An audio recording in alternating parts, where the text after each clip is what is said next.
Good day, ladies and gentlemen. I'm figuring right about now you are all getting pretty good at washing your hands. No, but really, we have quite a bit to discuss. I was making breakfast and I thought to myself, why not get into a discussion about food, more specifically, food manufacturing or processing, and food labeling. Now, I have discussed this before to some degree, but I feel with everything that is going on right now, maybe it's a good time to revisit the topic and show you all some things.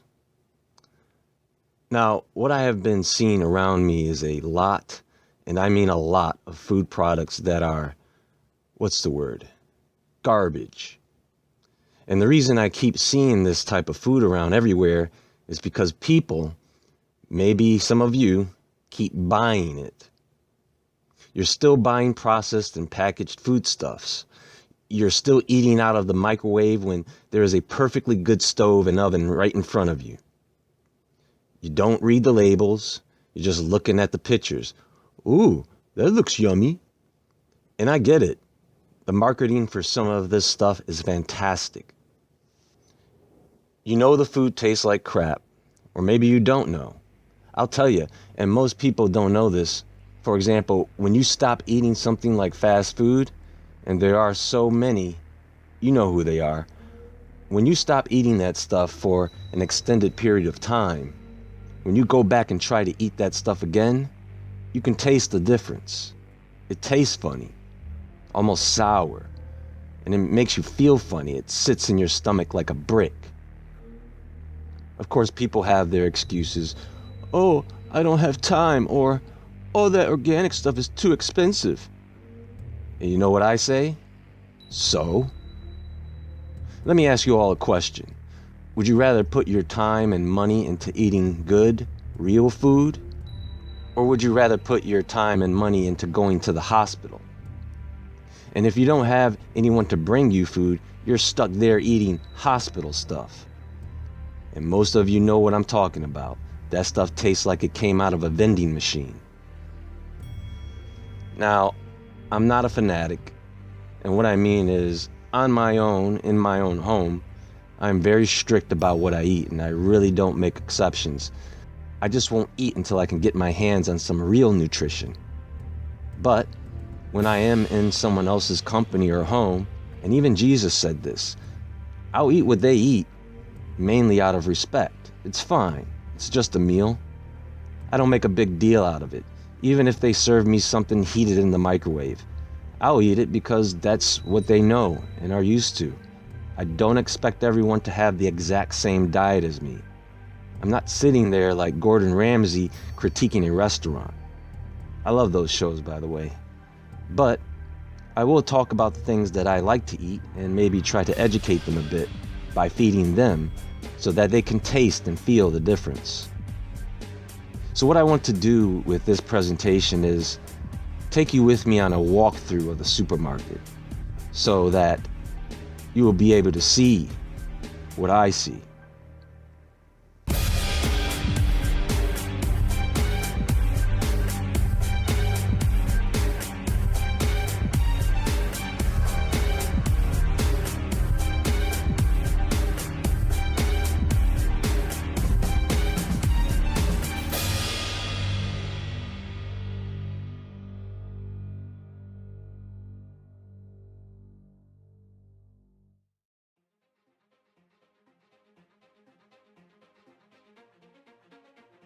So folks, and I cannot emphasize this enough, you have to read food labels. I don't care if you are at Whole Foods or Trader Joe's, read the labels. I know it does keep you in the store a bit longer, but as you go, you will learn what to avoid before even entering the market. Most of what you see in the coolers and on the shelves all comes from just a handful of conglomerate food companies. Here's the main rule that I follow. Buy food that is as close to as nature intended. I like making things from scratch, and because you put more time and love energy into your food, it tastes better and it is more fulfilling. Plus your yield is greater. So usually when you first walk into a commercial market, you walk right into the produce. Mainly because they need to get that stuff out and sold quick. Now, if you can get organic, great. But if you can't, don't worry about it so much. I go for leafy greens, and I never buy that watery ball of crap that we all know to be iceberg lettuce. I like lemons, limes, apples, oranges. I don't like navel oranges because it's a mutant orange. It's a hybrid that can't have kids. Same with seedless watermelons and grapes. They don't even have any taste. I like root vegetables, carrots, potatoes. I usually prefer the gourmet potatoes, beets, rutabaga, parsnip, turnips. And with these types of things, one thing to keep in mind, depending on where you live, it's a good idea to eat what's in season. Let's see, green and red peppers, hot peppers, legumes, broccoli, kale, collards, spinach, celery, asparagus, Brussels sprouts, mushrooms. I like shiitake and portobello, cucumbers, squash, zucchini, cabbage, artichoke. Speaking of cabbage, sauerkraut is a great source of probiotics. I like melons, and my favorite are small fruits like berries, especially blueberries. I like things like mangoes and pineapples. Although I don't have a problem with bananas, I used to work as a produce clerk when I was much younger, and I would eat bananas all the time, till I just got sick of them. Large fruits tend to have a lot of sugar in them anyway, but I enjoy them from time to time. The great thing about the produce department is there are no food labels. You just have to know if it's organic or not, or what farm they come from. And here's the thing. If you shop at the same store all the time, you have the time to find out and remain aware of where all that stuff comes from. Let's see, what else? Let's move on to the bakery. Now, I rarely, if ever, buy commercially packaged bread. If I do, it's usually a rye. Most of that stuff, bread is supposed to only have a few ingredients: flour, water, yeast, salt. And when you make fresh bread, it only lasts a couple of days, really. So why does something like Wonder Bread last so much longer? I'll tell you why. Because it's loaded with a bunch of garbage. I mean, look at this.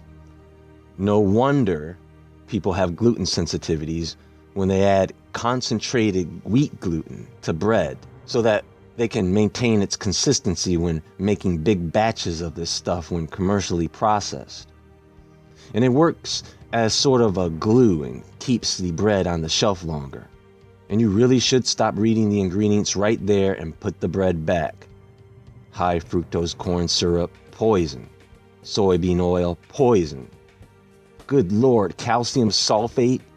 What in the world? You guys see how sick these companies can be, right? You know what calcium sulfate is? It is an inorganic compound. Did you hear what I just said? It's an inorganic compound, and they use it for desiccants. It's plaster of Paris. Sodium sterolactylate, ethyl oxalate mono and diglycerides, calcium dioxide and or azotocarbonamide. That calcium dioxide is used as an industrial oxidant to help extract metals from ore. And the other stuff is plastic foam. I mean, do I really need to go any further? Make your own bread or buy it fresh, folks. Let's go to seafood. So, I like to indulge in a little shrimp on occasion, crab, and maybe every 2 or 3 years I'll have a little lobster tail. But here's my rule for seafood. You want to eat fish that have scales and fins. For example, catfish, they have fins but no scales. Plus they are bottom feeders, which means they eat a bunch of garbage sitting at the bottom of the water. But like a lot of shellfish, they are loaded with toxins like heavy metals. No octopus, no squid. I don't mind mussels, although again, I rarely eat them. Pelagic fish, like the ones that neither swim too close to the bottom nor too close to the shore. Herring, sardines. Like I said, You want fish that have fins and scales. Larger fish, top swimmers. I prefer salmon or tuna, sometimes swordfish, and if I come across some shark, it depends on how I feel. One thing to keep in mind, you want all this stuff wild caught. Farm raised, for example, farm raised salmon or tilapia is pretty bad for you. Like with farm raised salmon, they keep them bunched up in huge tanks. The fish don't have anywhere to move around. They feed the fish garbage, inject them with antibiotics. The water is polluted, and because the salmon can't develop properly, they have to inject the fish with dyes just to get that pink color, which is much lighter in color when you compare it to wild-caught salmon. Now, when it comes to the meat department, normally there are really only a few choices: chicken, turkey, beef, pork. Sometimes there's duck or game hen, and sometimes there may be some bison, maybe some lamb, or even goat. If you like pork, that's fine. I myself do enjoy bacon, but just keep in mind that pork is very hard to digest, and pigs will eat anything in front of them, even their own feces, and whatever they eat turns into the meat you eat. Beef, I prefer grass-fed, and I usually go for prime cuts. I like a ribeye, and my favorite is a dry-aged ribeye. If I can, maybe once a year I'll go for a tomahawk steak. The only thing is about those, they tend to be extremely expensive, around $100 a steak. Stay away from any animals that are raised under poor conditions. Like I have stated before, you really want to know where the meat comes from. Just ask the butcher there, they'll tell you. Same thing goes for chicken. Now here's the thing about chicken. Cage-free all day. Chickens that get to roam around and eat what they want. And they are not vegetarians, by the way. Chickens, like other birds, eat bugs, insects, worms, along with seeds. You know, bird food. The commercial stuff, you don't want it. Sometimes they soak that stuff in ice water so that it swells up to look juicier. It will say something like 6% or 4% retained water. Now, when they label it natural or all natural, that doesn't mean anything. It's a trick to make you think it's healthy. All it means is that they didn't add artificial flavorings, colorings, or preservatives. Meats are the trickiest thing because there is no ingredient label. The best thing to do really is to grab meats from a local farm near you that you can actually go to and visit, and where you can actually see the living conditions of the animals there. Same deal for organ meats. Let's move along, shall we? Now here we are at dairy. I don't drink cow's milk. It was meant to be consumed raw. You milk the cow, you chill the milk, and then you drink it that day. After that, it starts to separate. Even if it's grass-fed organic milk, if it's pasteurized or ultra-pasteurized, it's no good. It's poison at that point. It's cooked milk that has been cooled down. Here's the thing. I do love cheese, so I get out of my own way when it comes to cheese. Just never, ever, ever eat imitation cheese. It's nothing but a bunch of oils and emulsifiers with coloring, flavoring. It is truly fake. It doesn't even melt. I'll use sour cream for cooking. I'm not a yogurt fan, but if you eat yogurt, it is basically fermented milk, and the probiotics tend to be healthy. If you have access to the right kind of yogurt that isn't loaded with sugar and coloring, just make sure the only ingredient is milk, which is usually Greek yogurt. You're not going to be able to get around the pasteurized. That's just the law. By the way, don't think that milk is a good source of calcium. It is not. At least commercially processed and pasteurized milk isn't. Goat milk is the better option when it comes to milk. So here we are at the frozen department, where you have things like frozen fruits and vegetables, frozen entrees, frozen pizza, ice cream, things like that. When it comes to ice cream, we are talking about frozen dairy. The two main things to look out for here is corn syrup and wheat, whether it's whey or flour. Frozen fruits and vegetables, for the most part, are what they are, but they may have added salt. It's when you get into the frozen entrees and pre-made, pre-cooked foods. I would stay away from that stuff. My rule is, I don't want anything that's already been cooked. Now, I like French fries, but again, if you choose to eat that stuff, you should start to think about your health more. And if you can refrain from picking up a package of frozen French fries, they are loaded with preservatives. Go home and cut some potatoes into French fries, and then try to freeze them and see what happens. I mean, you cut into a potato and it immediately starts to change color.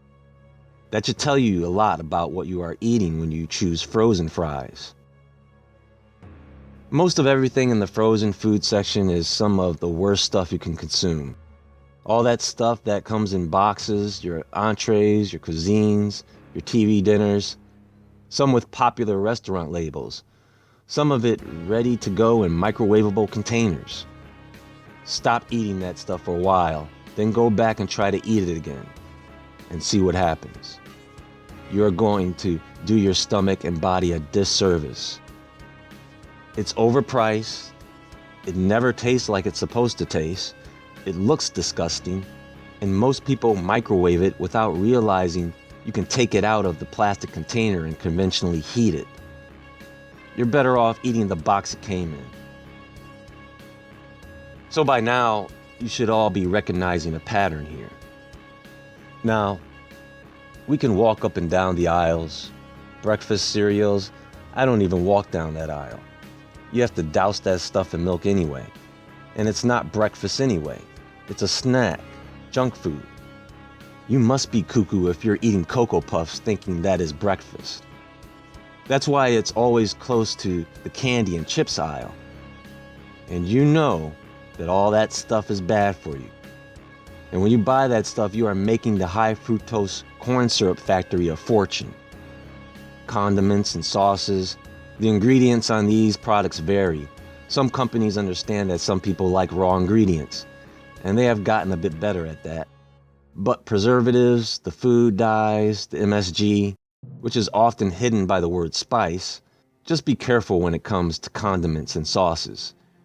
You read the front label, now read the back. Don't be scared. Canned foods, anything in a can is pasteurized or cooked in the can after it has been sealed, sometimes at over 200 degrees for more than 45 minutes. And they are loaded, I mean loaded with preservatives and other chemicals. And it is in these aisles that you have to do the most reading. I can't possibly cover every food item. I can't even think of every food item that these stores carry. So now that you have a pretty good idea of how to shop, what I want to do now is go over just a few ingredients that you may come across while going over these labels. These are the things you need to say no to. Aspartame, or any artificial sweetener for that matter. People are so concerned about calories. Why? Come on, stop worrying about calories. Sodium nitrite, they use this stuff as a preservative, and it's usually found in hot dogs, packaged meats, and fish. It's to prolong shelf life by dehydrating the food, which keeps bacteria from forming. Xanthan gum, it's in your hair gel. It's in concrete, and it's used as a thickener for some of your salad dressing and sauces. It's really just fermented bacteria and sugar. Yeah, I know they sell this stuff isolated in its own packaging. They sell MSG in its own packaging too. Just because it's on the shelf doesn't mean it's good to use. And selling this stuff as a recipe ingredient is diabolical. They know this stuff can cause lung problems and flu symptoms, gas and bloating. Now, does that sound good to you? And here's the thing you need to understand and accept.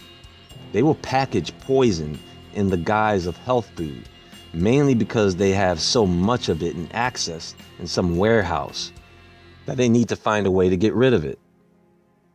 High fructose corn syrup, fructose, all the same crap. Do not consume it. Even if the ingredient just says sugar, not good. If you're going to eat something with sugar in it, it should be raw cane sugar. Sodium and potassium benzoate. Stay away. Benzene is known to cause thyroid damage. It is a carcinogen. I mean, you really use the stuff to preserve fish bait. You shouldn't be eating it. BHA, or butylated hydroxyanisole, this stuff, you only eat it if you want hormone issues. I mean, it's in skincare products. Why is it in your food? By the way, if you can't pronounce it, don't eat it. Just put the food down. BHT2, butylated hydroxytoluene.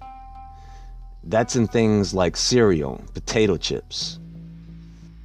Shortening, palm oil, hydrogenated oils, all trans fats. Those fake butters, you can't believe it's not butter. I can't believe people still eat that stuff. And don't be fooled by the vegan label. They know people are into vegan stuff, and they will rope you in and fool you, just like they did once people started jumping on organic products. You want vegan butter? Make it at home. It's not hard, and it's healthy. Food dyes, blue, green, red, yellow, 1, 2, 3. Just put it back. If it has that stuff in it, put it back. You think Fruit Loops has all those different colors because of fruit? Let me finish off this list and tell you the ingredients and what they may cause. Azotocarbonamide, asthma. Propylene glycol, or antifreeze, cancer. MSG, or monosodium glutamate, heart problems, sometimes seizures. Carrageenan, cancer and ulcers. Magnesium sulfate, cancer. Chlorine dioxide, cancer and hyperactivity. Aluminum, cancer. Paraben, cancer and hormone disruption. Saccharin, cancer. Agave nectar, liver disease and inflammation. Bromate, or anything brominated, organ damage. Propyl gallate, cancer. Polysorbate, cancer. Folks, the list of ingredients to avoid is very, very long, most of which is all approved here in the States, some banned in other countries, which should tell you something. A lot of this stuff is renamed, and they keep coming up with and adding new toxic ingredients that people aren't familiar with yet. So what you can do, or get in the habit of doing, is every time you read a label and come across something that you're like, what the heck is that? Just put it back. And don't be fooled by the front labels either. Natural, all natural, organic, no added sugar, light, low fat, low calorie, low carb, multigrain, fortified, zero trans fat, made with whole grains, enriched, gluten-free, vegan. All this stuff, they are just scams. And once you understand that, then you will understand that real food doesn't have an ingredient label.